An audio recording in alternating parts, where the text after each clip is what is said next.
Iya.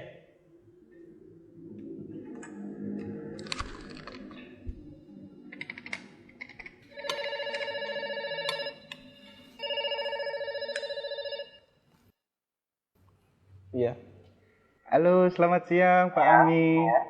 Selamat siang. Iya Pak Ami. Saya perkenalkan, nama saya Dimas dari Bank KRUT Pak. Ada apa Mas Dimas? Boleh minta waktunya 2 menit sebentar aja Pak. Saya ada kabar gembira buat Pak. 2 menit ya. Tapi nanti kita gantian ya. Oh begitu. Ya Mas Dimas 2 menit, kemudian saya ya. Nggak masalah? Oh ya boleh. Boleh. Boleh. Nah, silakan Mas Dimas duluan. Ya, monggo. Begini Pak, ceritanya saya dari Bank KRUT ingin menawarkan Pak, karena ada produk kami yang terbaru dari Bank KRUT, yaitu credit card platinum kami untuk Bapak. Karena kebetulan Bapak yang terpilih jadi calon nasabah kami. Lumayan besar Pak fasilitasnya, banyak sekali. Kita banyak cashback di beberapa merchant yang terbesar di seluruh Indonesia Pak ya. Kemudian kita ada fitur juga yang Bapak bisa melakukan pencairan dana tunai selama sedikitnya 30 juta dan paling cepat 2 hari Pak pencairannya. Berapa hari? 2 hari. Masya Allah ya. Ya, iya Pak, betul Pak. Dan ini pencairan ini langsung kita bantu secepatnya begitu Bapak ajukan gitu. Gimana Pak? Bapak tertarik? Apalagi ini belum ada bebasan annual fee tahunannya Pak. Baik. Sebelumnya saya boleh tanya dulu ya? Boleh Pak. Nggak masalah ya? Baik. Mas Dimas Muslim? Saya, iya Pak, betul Pak. Alhamdulillah ya, kita sama-sama Muslim. Mas Dimas pernah dengar nggak tentang riba? Iya, pernah dengar maksudnya. Iya. Pernah kebayang bahaya riba nggak? Bahaya riba? Iya tahu Pak. Mungkin pernah dengar hadisnya atau ayat Qur'annya. Pak, tapi Pak, Abi bagaimana? Masih tertarik Pak dengan kartu kredit platinum kami Pak? Nanti kita lanjutkan. Saya boleh cerita dulu? Ya, boleh. Ya. Jadi gini Mas Dimas. Coba Mas Dimas bayangkan kalau ada orang yang berzina sama ibunya. Kira-kira respon masyarakat gimana? Semua orang sepakat jelek ya. Gimana? Maksudnya gimana Pak? Kalau misalnya ada orang yang berzina sama ibunya, semua orang akan menganggap dia melakukan perbuatan yang maksiat. Ya bejat itu Pak. Wah, bejat sekali ya. Bejat Pak. Baik, kita sama-sama sepakat untuk itu. Begini, Nabi SAW menyebut bahwasanya riba itu ada 73 pintu. Pintu yang paling ringan, kata Nabi SAW, dosa riba itu seperti berzina sama ibunya Mas. Itu nilai dosa riba yang paling ringan. Coba kalau Anda tadi tawarkan 30 juta, itu berapa nilai ribanya? Ya, tapi kan... Saya lanjutkan boleh? Ya, kita lanjutkan dulu ya. Saya sebutkan, ini ada beberapa fase kehidupan manusia. Orang yang makan riba semuanya mendapatkan azab dari Allah.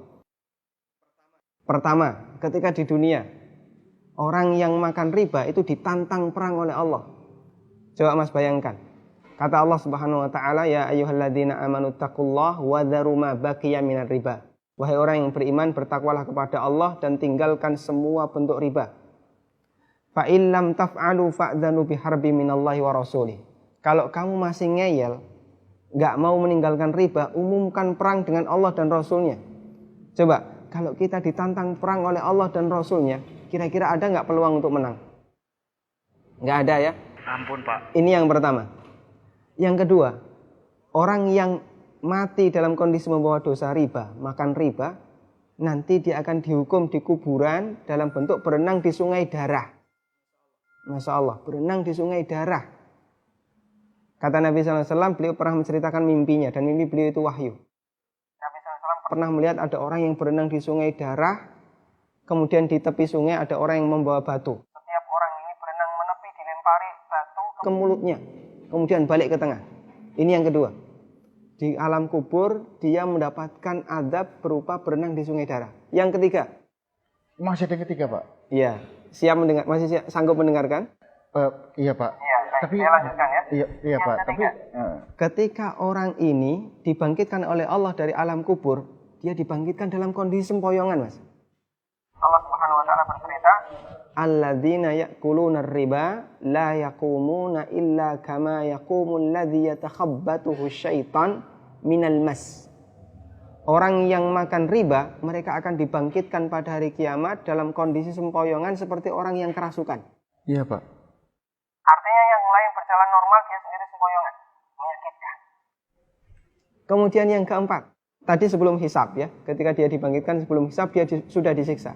Yang keempat setelah dihisab, orang yang makan riba itu kan makan harta haram ya. Iya Pak. Makan harta haram, kita sepakat itu. Kalau kemudian daging kita tumbuh dari sesuatu yang haram, berhak nggak dapat surga? Enggak Pak. Layak nggak dapat surga? Enggak Pak. Sementara tempat di akhirat cuma ada dua pilihan. Kalau nggak surga, Neraka Pak. maka kata Nabi SAW, kullu lahmin nabata bin suhtin, setiap daging yang tumbuh dari sesuatu yang haram, kata beliau, annar aulabi. Iya Pak. Neraka lebih layak baginya. Coba Mas Dimas bisa perhatikan, dalam 4 fase kehidupan orang yang makan riba itu semuanya sengsara.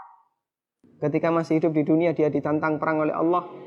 Ketika mati dia berenang di sungai darah. Iya Pak. Ketika dibangkitkan dalam kondisi sempoyongan, setelah hisab dia ditempatkan di neraka. Iya Pak. Masya Allah. Masih ada tawaran yang lain? Ampun Pak. Masih dilanjutkan? Ampun Pak. Mas Dimas bisa renungkan Iya Pak. beberapa poin yang tadi saya sampaikan. Iya, Pak. Nanti kalau misalnya ada sesuatu yang belum jelas, tidak masalah, hubungi saya lagi. Iya, Pak. Kita akan lanjutkan diskusi tentang riba. Iya Pak. Bisa? Bisa Pak. Ya, terima kasih ya. Assalamualaikum. Waalaikumsalam.